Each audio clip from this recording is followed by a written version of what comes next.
तो अब मैं आपको पूरी डिटेल में समझाऊंगा इसके प्रैक्टिकल टूल्स। देखिए, मैं इसको शुरू करने से पहले आपको दोबारा ये बात कहूँगा कि अगर आप इसको सिर्फ सुनकर और आगे निकल जाएंगे तो कोई फ़र्क नहीं आएगा आपकी ज़िंदगी में। इसको याद रखिए, इन टूल्स को अगर आप बाकायदगी से सीरियस होकर, क्योंकि देखें आपने इस कोर्स में पैसा लगाया है, अगर आप सीरियस होकर इसको नहीं समझेंगे, नहीं इसको करेंगे प्रैक्टिकली अपनी लाइफ में, तो फिर कोई फ़ायदा नहीं होगा। और ये बेहतरीन टूल्स हैं जिससे आप अपनी ज़िंदगी में जो आपके पर्सनल फाइनेंसेस है उसको मैनेज कर सकते हैं और ज़िंदगी में ग्रो भी कर सकते हैं। तो चलें इसको स्टार्ट करते हैं। यहाँ पे आप देख रहे होंगे how to change your finances, क्योंकि ये मॉड्यूल हमारा है ही, बल्कि पूरा कोर्स ही हमारा यही है कि आप किस तरीके से अपनी ज़िंदगी में फाइनेंसेस को चेंज कर सकते हैं। तो देखिए, इसमें जो सबसे पहला है वो लिखा है व्हीकल फॉर मनी, क्योंकि यहाँ पे अभी मैं ये कंसीडर कर रहा हूँ कि जैसे आप फाइनेंशियली ब्रोकन हैं, आप मुसीबत में हैं, तकलीफ़ में हैं, आप अपने फाइनेंसेस को मैनेज नहीं कर पा रहे और हो सकता है आपके पास पैसे ही नहीं हैं या आपके पास कोई जॉब नहीं है, कोई बिजनेस नहीं है, आप अभी कुछ नहीं कर रहे और आप फाइनेंशियली ब्रोकन हैं। तो इस कंसिडरेशन के साथ अब हम लोग इसको स्टडी करेंगे। देखिए दोस्तों, याद रखें, ज़िंदगी में मिसाल के तौर पे आपने देखा होगा कि बहुत सारे लोग कहते हैं कि यार मैं बिज़नेस करना चाहता हूँ लेकिन मेरे पास पैसे नहीं है, और वो और भी कोई इस तरह की बहाने करते हैं जिसमें सबसे बड़ी वजह यही होती है कि मेरे पास पैसे नहीं है। और वाकई ऐसी बात है, ये बिल्कुल सही बात है। तो जो पहला पॉइंट मैंने आपको बताना है वो है व्हीकल फॉर मनी। दोस्तों, आपने सबसे पहले अपनी ज़िंदगी में जो है ना कोई व्हीकल फॉर मनी लेके आनी है। किसी तरह पैसे कमाने स्टार्ट करने, किसी भी तरह हलाल तरीके से, यानी कि आपने जॉब करनी है कोई भी। अब आप कह सकते हैं कि यार मार्केट में जॉब्स नहीं है, यार लाखों लोग जॉब्स कर रहे हैं, तो उनके लिए है तो आपके लिए भी है। मैं आपको अपनी ज़िंदगी की बात शेयर करता हूँ। जब मैंने मैट्रिक किया था, मैं और मेरा एक दोस्त था, वो आजकल यूएसए में एक बहुत बड़ी सॉफ्टवेयर कंपनी में सॉफ्टवेयर इंजीनियर है। तो हमने ये डिसाइड किया था कि यार हमें कुछ ना कुछ कमाना चाहिए और अपनी फैमिली को सपोर्ट करना चाहिए, अपनी एजुकेशन को सपोर्ट करना चाहिए। तो उस वक्त कराची में पहला मैकडोनल्ड्स जो है वो ओपन हुआ था। हम लोग वहाँ पहुँच गए जॉब के लिए, वेटर की। मेरे दोस्त को वहाँ जॉब मिल गई लेकिन मुझे नहीं मिली। तो मैंने ये सोचा कि यार मैं फिर जो है वो ट्यूशन्स वगैरह पढ़ाता हूँ अपने जूनियर्स को, लेकिन कुछ ना कुछ कमाना स्टार्ट करना बहुत ज़रूरी होता है। अगर आप देखें, एक वर्ड मैं यहाँ बता रहा हूँ जिसको आपने पूरे इस कोर्स में जो है ना अपने जहन में रखना है, that is called sacrifice. Sacrifice, कुर्बानी। दोस्तों, जब आप फाइनेंशियली ब्रोकन होते हैं तो उस वक्त ये सब नहीं होता कि यार मैंने बस वो करना है जो मेरा पैशन है और मैं वो कर रहा हूँ, करूँगा जिससे मुझे लव है। देखें, ये सब सॉफ्ट स्किल्स की बातें बेशक बिल्कुल करेक्ट है, लेकिन अभी आपकी कंसिडरेशन ये है कि आप फाइनेंशियली ब्रोकन हैं, तो इस वक्त आपने सेक्रीफाइस करना है अपने पैशन को और कुछ ना कुछ, कोई ना कोई जॉब, कोई ना कोई बिजनेस, कोई ना कोई। देखें, आजकल जैसे पहले इतनी फ्रीलांसिंग के ऊपर जोर नहीं था, लेकिन आजकल फ्रीलांसिंग लोग कर रहे हैं। और ये अकेडमी वाली ने इतना ज़बरदस्त जो है वो कोर्स एक लॉन्च किया है कि आप फ्रीलांसिंग कैसे कर सकते हैं। तो आपने फ्रीलांसिंग करें, बिजनेस करें। अच्छा, होता क्या है कि बिजनेस में तो देखें, जब आप कोई पैसा लगाते हैं, टाइम लगाते हैं, एनर्जी लगाते हैं, पैसा लगाते हैं, तो एकदम फौरन रिटर्न नहीं आता। वो एक लॉन्ग टर्म सिलसिला होता है। आप लगाते हैं, उसके बाद में कुछ अरसे के बाद आपके पास रिटर्न आना शुरू होते हैं और उसमें रिस्क भी ज़्यादा होता है। यहाँ मैं आपको कुछ मिसालें दूँ। देखिए, आप ज़्यादातर जिन लोगों को बिज़नेस में नाकाम देखेंगे ना, उसकी वजह ये होती है कि उनके पास एक्सपीरियंस नहीं होता। अगर आप किसी ने कोई जॉब करते हैं तो आपको एक्सपीरियंस आना शुरू होता है, आप कॉर्पोरेट कल्चर को जानना शुरू करते हैं। और बल्कि मैं तो ये कहता हूँ कि जब लोग बिज़नेस करते हैं तो बेहतर ये है कि जो वो बिज़नेस करना चाहते हैं उससे रिलेटेड किसी भी ऑर्गेनाइजेशन में या फिर कोई भी उसी फील्ड की रिलेटेड जगह पर इंटर्नशिप करें, बगैर पैसों के काम करें। तो जब आपको उसका एक्सपीरियंस हो जाएगा, आपको उसकी समझ आ जाएगी, उसकी अकल आ जाएगी, तो फिर आप वही बिज़नेस करें तो आपको कामयाबी मिलती है। अब ये बहुत बड़ी वजह होती है लोगों की बिज़नेस में फेल होने की। तो सबसे पहले जॉब में क्या होता है, आप जितने आवर्स काम करते हैं फ़ौरन आपको उसके पैसे भी मिल जाते हैं मंथली बेसिस पर। तो सबसे पहला इंपॉर्टेंट काम यह है कि आप कोई भी जॉब शुरू करें, कोई भी फ्रीलांसिंग का काम शुरू करें, जिससे जो है वो आपके पास कुछ पैसे आना शुरू होंगे। जब आपके पास कुछ पैसे आना शुरू होंगे ना, तो फिर उसके बाद आपके अंदर एतमाद आएगा कि अब मैं और दूसरी चीज़ें कर सकता हूँ और मैं अपनी ज़िंदगी में, और फिर आप दूसरी चीज़ों के बारे में सोचना शुरू करेंगे।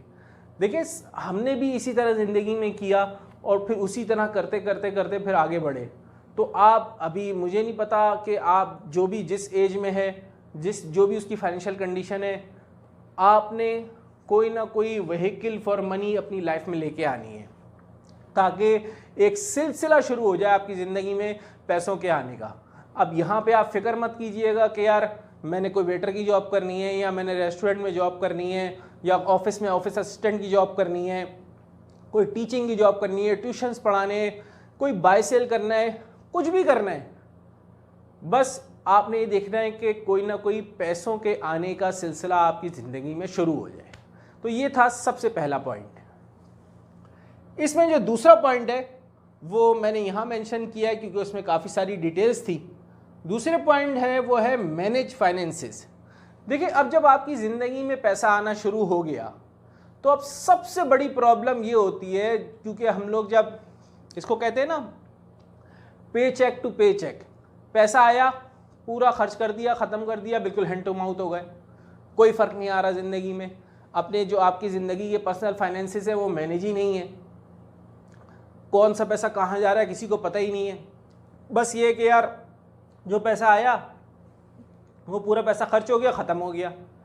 तो यही सबसे बड़ी प्रॉब्लम है कि हम अपने पर्सनल फाइनेंसेस को मैनेज नहीं कर पाते, जिसकी वजह से हम हैंड टू माउथ रहते हैं और ना हम अपनी ज़िंदगी को ग्रो कर पाते और ना ही हम अपने इर्द गिर्द के लोगों के लिए कुछ कर पाते हैं। तो ये सबसे इम्पॉर्टेंट पॉइंट है यहाँ पे, जिसको आप बिल्कुल इत्मीनान के साथ समझें और इसको अप्लाई करेगा लाइफ में। अब इसमें जो मैंने सबसे पहला पार्ट रखा है, मिसाल के तौर पे कोई भी आपकी अब व्हीकल फॉर मनी से आपकी इनकम स्टार्ट हो गई, ठीक है। अब वो जो इनकम, आप जो पैसा आपके पास आया, दैट इज कैश इनफ्लो, अब उसको किस तरीके से मैनेज करना है, इसमें आप थोड़ा बहुत ऊपर नीचे कर सकते हैं अपने हालात और वाक़यात की वजह से, लेकिन ये है कि बेसिकली कॉन्सेप्ट इसको अपनाइएगा। अब इंसान की ज़िंदगी में बेसिक नेसेसिटीज़ होती हैं, यानी कि उसको घर का किराया देना है, बिजली का बिल देना है, और उसको बच्चों की कोई खर्चे हैं या और भी दूसरे मामला आते हैं, दैट इज़ कॉल्ड नेसेसिटीज़। अब आपने अपनी इनकम का जो 55% है वो नेसेसिटीज़ के लिए रखना है। अब हो सकता है आपके जहन में आए कि यार मेरी तो इनकम इतनी कम है, तो मैं कैसे सिर्फ 55% नेसेसिटीज़ के लिए रखूं। यही आपने मैनेज करना है। यकीन माने, मेरा एक टाइम था जब मैं जो है वो अपना एक घर बनवा रहा था, तो मेरे पास जो इनकम आती थी, मैं सबसे पहले, और ये मैं आपको फ़र्क बता रहा हूँ एक गरीब और अमीर में, यानी कि एक पुअर माइंड और रिच माइंड में, मेरे पास जब मेरे पैसे आते थे, मैं ये तो इसमें तो फिर भी 55% है, मैं 50% पे काम करता था। पूरी आधी इनकम 50% उसकी उसी लम्हे मैं जो है पैसे आते ही फ़ौरन अपनी उसमें लगा देता था, जिस चीज़ पे मैं लगा हुआ था, यानी अपने घर वगैरह में। और जो बाकी के 50% बचते थे उसको मैं घर पे देता था, भाई ये मेरे पैसे, इससे जो है ना खर्चे पूरे करने हैं बाकी सारी चीज़ों के, जिसमें और भी एलोकेशंस होती थी। तो आप इसको मैनेज कर सकते हैं। ये सारा मामला सिर्फ डिसिप्लिन का है। तो आपने अपनी इनकम में से 55% जो है आपकी जो ज़रूरी नेसेसिटीज़ है। अब यहाँ देखें, होती कन्फ्यूजन ये है कि हम लोग अपनी जो लग्जरी की चीज़ें हैं ना, उसको हम अपनी नेसेसिटी समझने लगते हैं। नेसेसिटीज़ का मतलब ये होता है कि जो ज़रूरी वो मामला जिसके बगैर आपकी लाइफ चल ही नहीं सकती, वो है आपकी नेसेसिटीज़। देखिए, मैंने यहाँ पहले कहा था कि पूरे कोर्स में सबसे इंपॉर्टेंट चीज़ है सेक्रीफाइस, क्योंकि अगर आप फाइनेंशियली ब्रोकन है अभी, तो आपको अपनी लाइफ को अच्छा करने के लिए फ्यूचर में अच्छी ज़िंदगी गुजारने के लिए आपको सेक्रीफाइस करना पड़ेगा। अगर आप सेक्रीफाइस नहीं करेंगे अभी, तो फिर फ्यूचर में जो है ना वो आपको सरवाइव करना पड़ेगा। तो फ्यूचर में सरवाइव से बचने के लिए आपको अभी फ़िलहाल सेक्रीफाइस करना पड़ेगा, ताकि आप ज़िंदगी में आगे अच्छी ज़िंदगी गुजार सकें। उसके बाद जो दूसरा मैंने एलोकेशन ऑफ फंड है, ये सारी एलोकेशंस की है मैंने आपकी फंड्स की। 10% जो है ना आपने लॉन्ग टर्म सेविंग में लगाना है। देखिए, लॉन्ग टर्म सेविंग से मुराद मेरी ये है, मैंने आपको पिछले एक मॉड्यूल जो फाइनेंशियल फ्रीडम से रिलेटेड था, उसमें मैंने आपको ये बताया था कि आपको अपना एक इमरजेंसी फंड बनाना है। उस पर मैंने बड़ी डिटेल में आपको समझाया था कि इमरजेंसी फंड क्या होता है। तो ये 10% जो है ना वो आपने अपने इमरजेंसी फंड में डालना है, जो मैंने आपको पिछले मॉड्यूल में समझाया था कि जो आपके क्रिटिकल वक्त में आपके काम आएगा। ये बहुत ज़रूरी है क्योंकि ज़िंदगी में मैं इसको तजुर्बा कर चुका हूँ कि अगर आपके पास इमरजेंसी फंड ना हो तो आप एक वक्त में बड़ी मुश्किल में आ जाते हैं और फिर आपको दूसरों के आगे हाथ फैलाना पड़ता है। तो this is very important to allocate 10% of your income to the long term savings, that is called your emergency fund. उसके बाद जो 10% है that is for your financial freedom fund. देखिए फाइनेंशियल फ्रीडम फंड का मतलब ये होता है कि आप देखें सारी ज़िंदगी अपनी जॉब की इनकम या जो भी आपका इस वक्त करंट आप काम कर रहे हैं उसके ऊपर बेस नहीं कर सकते, क्योंकि अगर आप उसी के ऊपर बेस करेंगे तो अल्लाह न करे कोई रिसेशन आती है, डिप्रेशन आता है, कोई और मुश्किल आती है तो फिर आप बहुत मुश्किल में आ जाएंगे। लेकिन अगर आप स्टार्टिंग से 10% अपना सिर्फ 10% अपनी इनकम का ऐसी किसी चीज़ में लगाएंगे जो आपकी पैसिव इनकम को क्रिएट करे। पैसिव इनकम यानी कि आपकी साइड की इनकम समझ लें, आसान लफ्ज़ों में साइड बिजनेस है, साइड जॉब है, यानी कि आपके पास कोई स्किल है, उस स्किल को इम्प्रूव करने के लिए या और कोई और दूसरा बिजनेस करने के लिए स्टॉक्स में लगा सकते हैं, या जो भी आपकी मर्जी है, कोई ना कोई ऐसा फाइनेंशियल फ्रीडम का काम करे जो आपको फ्यूचर के लिए आपकी पैसिव इनकम को क्रिएट करे। तो ये 10% आपने ऐसे फाइनेंशियल फ्रीडम अकाउंट पे लगाने हैं। उसके बाद की जो 10% है, this is very important, this is for your education which is called your personal development. अब मैं आपको यहाँ शेयर करता हूँ कुछ बात। मुझे याद है कि मैट्रिक के बाद से जब मैंने थोड़े थोड़े पैसे कमाना शुरू किए थे, व्हीकल फॉर मनी मेरी स्टार्ट हो गई थी, तो मेरे पास उस वक्त एक साइकिल थी और उस साइकिल के ऊपर जो है वो मैं मुख्तलिफ यानी छोटे स्कूलों में भी जाके पार्ट टाइम पढ़ाता था, ट्यूशन्स पढ़ाता था, और यकीन माने मेरे पास जितने भी पैसे आते थे उसको मैं ज़्यादातर अपनी एजुकेशन पे लगाता था। कभी सेंटर फॉर इस्लामिक इकनॉमिक्स से कोर्स कर लिया, कभी इंस्टीट्यूट ऑफ बैंकर पाकिस्तान से कोर्स कर लिया, कभी एपटेक से कोर्स कर लिया, कभी ऑनलाइन कोई कोर्स कर लिया, कभी कोई ट्रेनिंग सेशन ले लिया और उस ज़्यादातर किताबें ख़रीद ली, और जो है वो ऑनलाइन मैं उस चीज़ें ले लेता था, समरीज किताबों की। तो वो पैसा मैं लगाता था अपनी पर्सनल डेवलपमेंट पे। हालांकि मेरे दोस्त यार और जो मेरे करीबी थे वो मुझे कहते थे यार तुम साइकिल पर 10-10 किलोमीटर तक जाते हो, यानी कि उस वक्त मैं अपने गैप्स ढूंढता था। मुझे याद है कि मेरे करीब के कुछ लोग बड़ी अच्छी अंग्रेज़ी बोलते थे, मुझे अंग्रेज़ी बोलनी नहीं आती थी, तो मैंने बोला उस गैप को मैंने ख़त्म किया। मैंने इंग्लिश लैंग्वेज के कोर्सेज़ किए और जहाँ मैं करने जाता था इंस्टीट्यूट, वो 8-8 किलोमीटर घर से दूर होते थे। मैं साइकिल पे जाता था, वहाँ 1-1 घंटा पहले निकलता था। मेरे दोस्त बोलते थे यार तुम ये मोटर बाइक ख़रीद लो, मोटरसाइकिल ले लो, तो लेकिन उसके लिए ये होता कि वो पैसे फिर मुझे अपनी मोटरसाइकिल उन चीज़ों के लिए रखने पड़ते, लेकिन मैं उसको अपनी पर्सनल डेवलपमेंट पे लगाता था, कोर्सेज करता था, ट्रेनिंग सेशन लेता था, किताबें लेता था। अब मिसाल के तौर पे आपने ये कोर्स ख़रीदा है तो आपने पैसा लगाया ना अपनी पर्सनल डेवलपमेंट के लिए, तो इससे आप जो कुछ आप सीख जाएंगे, हो सकता है कि अगर ये पैसा आप, मैं समझता हूँ कि हमारे आजकल आप किसी रेस्टोरेंट में चले जाएं तो 5-6 हज़ार रुपये का तो खाना खा लेता है आदमी, 7-8 हज़ार का बिल बन जाता है फैमिली के साथ कहीं चला जाए तो। और ये सिर्फ एक मील के बदले में आप इतना सब कुछ सीख जाते हैं। तो ये कंसीडर जो है ना हम लोग नहीं करते, इसको आपने कंपैरिजन देखना है कि हम लोग कितना पैसा जो है बहुत सारी चीज़ों में उड़ा देते हैं लेकिन अपनी पर्सनल डेवलपमेंट में नहीं लगाते। इस पर मैं ज़ोर इसलिए दे रहा हूँ, देखें मैंने ज़िंदगी में जितने भी कोर्सेज किए, किताबें पढ़ी, ट्रेनिंग सेशन लिए, वो सब मेरे काम आते हैं, यकीन माने वो सब मेरे काम आते हैं। आप हमेशा कुछ ना कुछ ज़रूर सीखते हैं हर कोर्स से, हर अपनी किताब से, हर ट्रेनिंग सेशन से। इंशाल्लाह आप ये इस कोर्स से भी वो सारी चीज़ें सीखेंगे कि मुझे पूरा यकीन है कि उसके बाद आपकी ये जो एलोकेशन है 10% की, आप वो ज़रूर अपनी पर्सनल डेवलपमेंट पे लगाएंगे। और जो है वो चाहे आप किसी के भी कोर्स करें, मैं नहीं कहता कि मेरे और कोर्स आ रहे हैं इस पे अकेडमी पे वो करना शुरू कर दें, सिर्फ आप जो आप समझते हैं अपनी लाइफ के लिए आपके लिए बेहतर है, आप अपनी पर्सनल डेवलपमेंट पे वो 10% आपने एलोकेट करना है। उसके बाद की जो 10% है वो है एंटरटेनमेंट के लिए। अब पर्सनली बोलूँ तो ये जो 10% है ना, ये मैंने हमेशा इस पर सेक्रीफाइस किया। ज़िंदगी में। इसलिए सेक्रीफाइस किया क्योंकि मैं फाइनेंशियली ब्रोकन था। तो मुझे ये लगता था कि मैं ये 10% भी बचा सकता हूँ अपने लिए, अपनी पर्सनल डेवलपमेंट के लिए और दूसरी चीज़ों के लिए।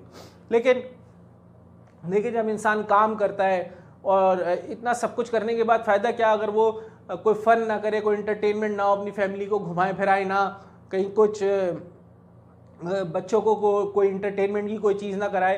तो 10% जो है ना आपने एलोकेट करना है अपने इंटरटेनमेंट फंड के लिए। अब ये आपने डिसाइड करना है कि जो भी आपके लिए इंटरटेनमेंट है आप उस तरीके से उसको कीजिए। अब उसके आगे जो है 5%, ये सबसे ज़्यादा इंपॉर्टेंट है। That is for giving, this is for contribution to the society. ये आपने गरीबों को देना है, सोसाइटी में कंट्रीब्यूट करना है। देखें, जो इंसान दे नहीं सकता ना, उसको रिसीव भी नहीं होता। जितना ज़्यादा आप देंगे अल्लाह पाक आपको उतना ज़्यादा अता करेगा। तो ये एलोकेशन बहुत ज़रूरी है, बहुत ज़्यादा। आपने 5% सबसे पहले अलग करके उसको किसी गरीब की मदद में या सोसाइटी को सर्व करने के लिए आपने ये एलोकेट करना है। ये बहुत ज़रूरी है। इससे जो है आपका एक माइंडसेट बनेगा कि आप एक गिविंग माइंडसेट इंसान का होना बहुत ज़रूरी है। तो जब इंसान देता है तो उसको रिटर्न में उससे ज़्यादा मिलता है। तो इसको याद रखिएगा कि ये 5% आपने गिव करने के लिए रखना है। अब हम इसमें आगे चलेंगे। जो तीसरा पॉइंट है वो है इन्वेस्ट इन योर सेल्फ। दोस्तों, जो दुनिया का सबसे समझ लें अमीर तरीन इंसान है, सबसे बड़ा इन्वेस्टमेंट बैंकर है, वो क्या कहता है कि सबसे बड़ी इन्वेस्टमेंट ना स्टॉक्स में होती है, ना फंड्स में होती है, ना और किसी चीज़ में होती है। सबसे अच्छी इन्वेस्टमेंट वो होती है जो इंसान अपने ऊपर करता है। और यही चीज़ मैंने आपको यहाँ समझाई थी, ये 10% एलोकेशन जो पर्सनल डेवलपमेंट है, यानी कि आपको अपने ऊपर इन्वेस्ट करना है, खुद पर इन्वेस्ट करना सीखें। यह हमारी बहुत बड़ी कमज़ोरी है कि हम लोग चाहते हैं कि हमें चीज़ें सारी फ्री मिल जाएं, और फ्री मिल जाती हैं तो हम उसको अहमियत नहीं देते, उसको सही से स्टडी नहीं करते, और जब सही से स्टडी नहीं करते तो जाहिर सी बात है ज़िंदगी में इम्प्लीमेंट भी नहीं करते। तो देखें, फ्री कोर्सेज मैं भी करता हूँ, बहुत सारी ऐसी वेबसाइट्स हैं जहाँ से फ्री कोर्सेज मिल जाते हैं, मैं आज तक करता हूँ। लेकिन ये अपना 10% जो मैंने आपको यहाँ एलोकेट बताया, वो मैं इन्वेस्ट इन योर सेल्फ लाजमी अपने ऊपर इन्वेस्ट करता हूँ आज भी, और फ्यूचर में भी करता रहूँगा।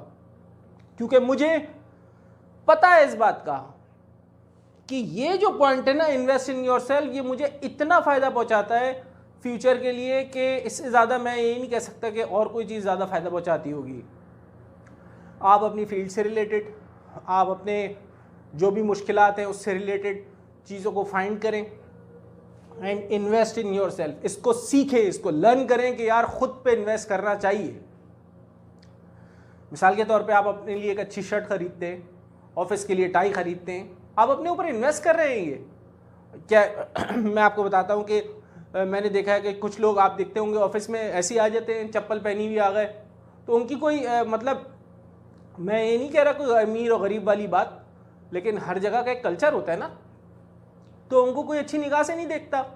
लेकिन जो अच्छी ड्रेसिंग करते हैं और समझ लें कि अपने ऊपर एक नॉर्मल इन्वेस्टमेंट तो करें, मैं नहीं कह रहा कि ब्रांड्स की तरफ जाएं, पैसे ज़ाया करें, लेकिन एक नॉर्मल इन्वेस्टमेंट अपने ऊपर करें। ख़ास तौर पे अपनी एजुकेशन के ऊपर जो इन्वेस्टमेंट आप करेंगे, अपने फ्यूचर को लर्न करने के लिए जो इन्वेस्टमेंट आप करेंगे, वो सबसे बेहतरीन इन्वेस्टमेंट होगी। इसको याद रखिएगा। So try to learn the invest in yourself. अब ये चौथा पॉइंट जो है वो सबसे इंपॉर्टेंट यहाँ मैंने आपको बताया, वो है क्रिएट वेल्थ। देखिए, क्रिएट वेल्थ का मतलब ये है कि यहाँ जो मैंने ये 10% आपको बताया, ये वाला खासतौर पे फाइनेंशियल फ्रीडम जो कि पैसिव इनकम क्रिएट करेगा, this is related to create wealth. देखिए, आपने अपनी फ्यूचर के बारे में सोचना है ना। अभी एक तो अपने पर्सनल फाइनेंसेस को मैनेज करना है और अपने फ्यूचर के बारे में सोचना है। तो फ्यूचर के बारे में सोचने का मतलब ये होता है आपने अपनी वेल्थ क्रिएट करनी है फ्यूचर में, ताकि आपको जो है फ्यूचर में मुश्किलात ना हो, या फिर आपने अगर कोई ऑल्टरनेट आप चाहते हैं अपनी इनकम में, तो वो आपकी क्रिएट हो चुकी हो। तो ये सब तो ये लॉन्ग टर्म चीज़ें हैं, लेकिन आपने स्टार्ट करना है। यानी कि जब आप अपनी वेल्थ को क्रिएट करना स्टार्ट करेंगे, ये वक्त लेगा 6 महीना 1 साल, लेकिन फ्यूचर के लिए आप अपनी ऐसी वेल्थ क्रिएट कर चुके होंगे जिसमें इसको हम ये भी कह सकते हैं कि जैसे मैंने कहा था ना व्हीकल फॉर मनी, तो ये जो क्रिएट वेल्थ है this is vehicle for financial freedom. जो फाइनेंशियल फ्रीडम आपको हासिल करनी है ये उसके लिए व्हीकल है, और ये व्हीकल आपने स्टार्ट करनी है अपनी लाइफ में स्टार्टिंग से। तो कुछ अर्सा कुछ साल लगेंगे और उसके बाद ये क्रिएट वेल्थ की जो व्हीकल है वो स्टार्ट हो चुकी होगी, और आप फ्यूचर में कोई प्रॉब्लम होती है तो आप एक वेल्थ क्रिएट कर चुके होंगे। यानी कि जैसे मिसाल के तौर पे कुछ लोग क्या करते हैं, कोई अपार्टमेंट बुक करा लेते हैं, कुछ लोग कोई ऐसा सर्टिफिकेट ले लेते हैं जिससे उनको रिटर्न मिलता है, और कुछ लोग जो है वो किसी प्रोडक्ट में पैसे लगा देते हैं फ्यूचर के लिए। तो आपने कोई ना कोई ऐसा काम करना है जिससे आप अपने लिहाज से देखें जिससे आपकी वेल्थ क्रिएट हो फ्यूचर के लिए। देखिए इन तमाम चीज़ों में एक तो ट्रैकिंग है। ट्रैकिंग क्या है, यहाँ पे देखें, ट्रैक का मतलब ये होता है कि जब आपके पास पैसे आना शुरू हो गए ना, तो उसके बाद आपने ट्रैकिंग क्या करनी है, आपने ट्रैकिंग में सबसे पहले देखना है आपके एक्सपेंसेस क्या क्या है, और फिर आपने देखना है आपकी इनकम क्या है। इसको कहते हैं ट्रैकिंग। और ट्रैकिंग का मतलब ये होता है कि मैं आपको मिसाल दूं, आपने एक एक्सेल की शीट बनानी है, या आपने किताब के ऊपर रजिस्टर के ऊपर लिखना शुरू करना है, जिसमें आपने अपने सारे एक्सपेंसेस को लिखना है। ये इसको करना है आपने, वरना कोई फ़र्क नहीं पड़ेगा। याद रखिएगा यार, ये मेरा एक्सपेंस है, एक्सपेंस ए, एक्सपेंस बी, एक्सपेंस सी, जो भी आपके एक्सपेंसेस हैं। मैंने एक बच्चे के साथ ये एक्सरसाइज की थी। इतना पैसा वो महीने का ज़ाया करता था, वो रोज़ उसकी आदत थी कि अपने दोस्तों के साथ बैठ के होटल में चाय पीता था, और उनकी बारी लगती थी वो बिल देने की, तो वो महीने में सिर्फ 1500 रुपये की तो चाय पी जाता था। हालांकि उसका ऑल्टरनेट मौजूद था, वो चाहता तो घर पे चाय पी सकता था। तो जब मैंने देखा तो वो सिर्फ इतने पैसों की तो 1000-1500 रुपये की तो सिर्फ चाय पीता था। हालांकि वो ये पैसा चाहे तो सेव कर सकता था और घर पे चाय पी लेता, ऑल्टरनेट मौजूद था। और बहुत सारे खर्चे मैंने देखे कि उसकी लाइफ में, मैंने जब उसको एनालाइज किया, उससे बातचीत हुई, उसके साथ एक पूरा सेशन किया था पर्सनल। मतलब इतनी फजूल खर्ची, इतनी जगह जगह पैसों को फजूल खर्च करना जिसका कोई हिसाब ही नहीं था उसके पास। तो ये ट्रैक करना बहुत ज़रूरी है अपने एक्सपेंसेस को। जब आप अपने एक्सपेंसेस को ट्रैक करते हैं तो उसके बाद आपको पता चलता है कि यार कहाँ कहाँ फजूल खर्ची हो रही है। और जब आप अपने एक्सपेंसेस को ट्रैक कर लेंगे, उसके बाद दूसरा पॉइंट आएगा बजट। और ये बजट मैंने आपको पूरा यहाँ समझा दिया कि किस तरीके से आपने एलोकेशन ऑफ मनी करनी है। तो आप जो एक्सपेंसेस आपके फजूल हैं, यार मिसाल के तौर पे मुझे याद है कि मैं जब स्टार्टिंग की बात है, मुझे ये था कि मुझे सिर्फ इंटरनेट इसलिए चाहिए होता था कि मुझे अपने घर पे कॉल करनी होती थी। उसके अलावा मैं तो दिन में 2-2 जॉबें करता था, तो मेरे पास वक्त ही नहीं होता था। तो उसके लिए पूरा एक इंटरनेट का मुझे बंडल ख़रीदने का मुझे लगता था कि यार ये एक्सपेंस ज़्यादा है। तो मेरा जो रूममेट था उसके पास इंटरनेट था, तो मैंने उससे बात करी कि यार मुझे सिर्फ 1 घंटे 2 घंटे की ज़रूरत होती है जब मैं रात में घर पे आता हूँ, तो अगर तुम मुझे ये शेयर कर दो तो मैं तुम्हारे जो बिल है उसमें शेयरिंग कर दूँगा। तो उसने बोला हाँ ठीक है, वो भी खुश हो गया और मेरे लिए भी विन विन सिचुएशन हो गई। तो मैंने क्या किया कि मैंने ट्रैक कर लिया कि यार ये मेरा फजूल खर्चा होगा अगर मैं पूरे दिन का इंटरनेट ख़रीद लूँ। इसी तरह आप बहुत सारी चीज़ें देख सकते हैं अपनी लाइफ में जो आप समझेंगे कि यार इसकी ज़रूरत नहीं है, मेरे फ्यूचर में वो काम नहीं आएंगी, उससे मैं ग्रो नहीं करूँगा, मेरे पर्सनल फाइनेंसेस बेहतर नहीं होंगे। तो उन सारी चीज़ों को रिमूव करें। आपके पास कोई फजूल सामान है तो भेज दें। आपके पास फजूल चीज़ें जिनका कोई इस्तेमाल नहीं है, या समझ लें कि आपके फ्यूचर के लिए वो अच्छी नहीं है, आपने 2-2 मोबाइल रखे हैं तो ज़रूरत नहीं है, 1 मोबाइल रखें। 2 गाड़ियाँ 1 गाड़ी रखें। मतलब खैर अभी तो पर्सनल फाइनेंसेस की बात हो रही है, फाइनेंशियली ब्रोकन है इंसान तो कहाँ से 2 गाड़ी होगी। एक मिसाल दे रहा हूँ, अगर आपके पास हैं भी तो उसको देखें कि कौन कौन सी चीज़ आपके पास फजूल है, कौन कौन से एक्सपेंसेस आपके फजूल हैं। उनको ट्रैक करने के बाद आपने बजटिंग करनी है, ताकि वहाँ से आपको अंदाज़ा हो जाएगा कि आप कहाँ कहाँ अपने पैसे ज़ाया कर रहे हैं और उसको बचा कर आप अपनी फाइनेंशियल सिचुएशन को कैसे इम्प्रूव कर सकते हैं। और सबसे इंपॉर्टेंट सेक्रीफाइस। दोस्तों अगर सेक्रीफाइस नहीं करोगे ना, लाइफ में ग्रो नहीं कर सकते। You must sacrifice, you must sacrifice. हमने भी जिंदगी में बेशुमार चीजों पर सेक्रीफाइस किया, और जब जो इंसान सेक्रीफाइस करता है अपनी जिंदगी में स्टार्टिंग में, फ्यूचर में उसको सेक्रीफाइस नहीं करना पड़ता, सरवाइव नहीं करना पड़ता, उसकी लाइफ बेहतर हो जाती है। या तो आज सेक्रीफाइस कर लो और फ्यूचर में अच्छी लाइफ ले लो, या आज पैसे जाया कर दो और फ्यूचर में सरवाइव होने के लिए तैयार हो जाओ फिर। तो मैं उम्मीद करता हूं दोस्तों कि आप इसको बार बार देखिएगा, बार बार समझिएगा और अप्लाई करने की कोशिश कीजिएगा। इंशाल्लाह आप देखेंगे आपकी लाइफ में बहुत फर्क आएगा। तो अब इंशाल्लाह नेक्स्ट मॉड्यूल में आपसे मुलाकात होगी। सफ़ी, अस्सलाम वालेकुम।